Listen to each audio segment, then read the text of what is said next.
Welcome to English Storytelling. Let's go to learn English.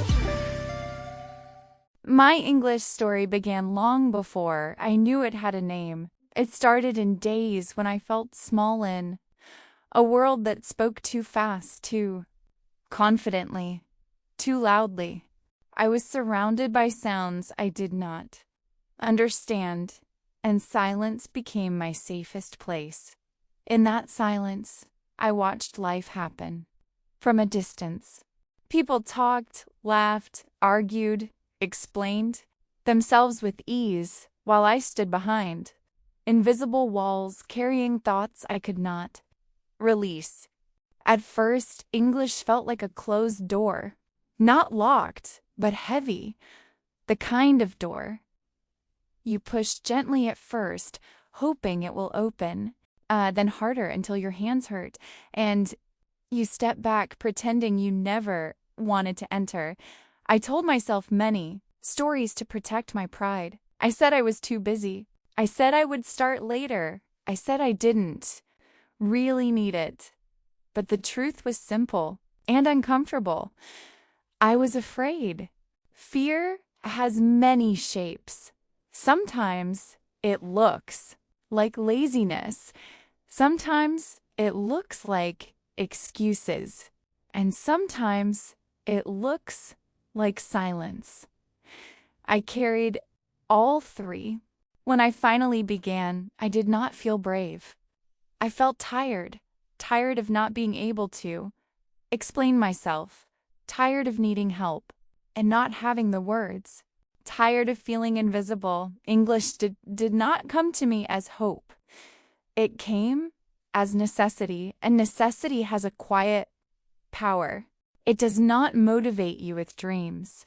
It pushes you with reality.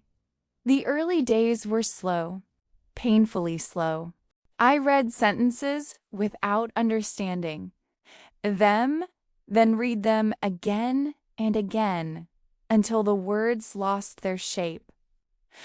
Grammar rules felt like puzzles made for someone else's brain. Pronunciation betrayed me every time I tried to speak. My voice sounded wrong, like it didn't belong to me. Each mistake felt public, even when I was alone.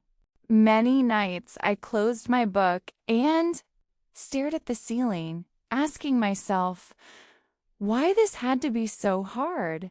I compared myself to others without meaning to. I saw people learning faster, speaking better, moving forward while I stayed behind. Comparison quietly poised my motivation. It made every step feel useless. But something small kept me going. Not discipline, not confidence, curiosity.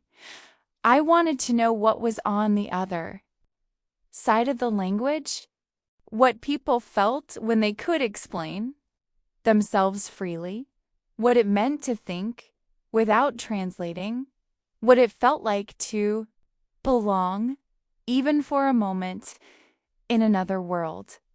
So I changed my approach without realizing it. I stopped trying to win against English. I stopped treating it like a test I had to pass. Instead, I let it exist around me. I listened while walking. I read before sleeping. I allowed confusion without anger. I allowed forgetting without shame. Stories became my refuge. Simple stories at first. Ordinary lives. Quiet moments through stories. English softened. It was no longer sharp or demanding. It spoke slowly, patiently, waiting for me to catch up. And sometimes, without effort, I did. Understanding arrived quietly, not in big victories, but in small recognitions. A sentence that made sense without translation. A phrase I remembered naturally. A moment when I realized I was listening, not decoding. These moments did not announce themselves. They simply happened and then disappeared, leaving behind a subtle confidence. My relationship with mistakes changed. They stopped feeling like proof of failure and started feeling like signs of movement. If I was making mistakes, it meant I was using the language, not avoiding it. And avoidance, I learned, is the only real failure.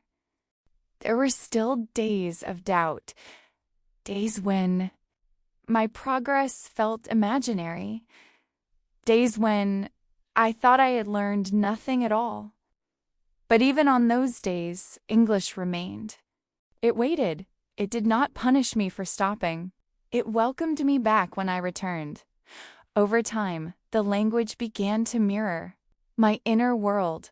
When I was calm, English felt clear. When I was anxious, words escaped me. I realized I was not just learning a language, I was learning patience, tolerance, and honesty with myself. English gave me distance from my pain. Speaking in another language softened memories that were too sharp in my own. It gave me a way to talk about myself without drowning in myself. In that space, I could breathe. I stopped asking when I would be fluent.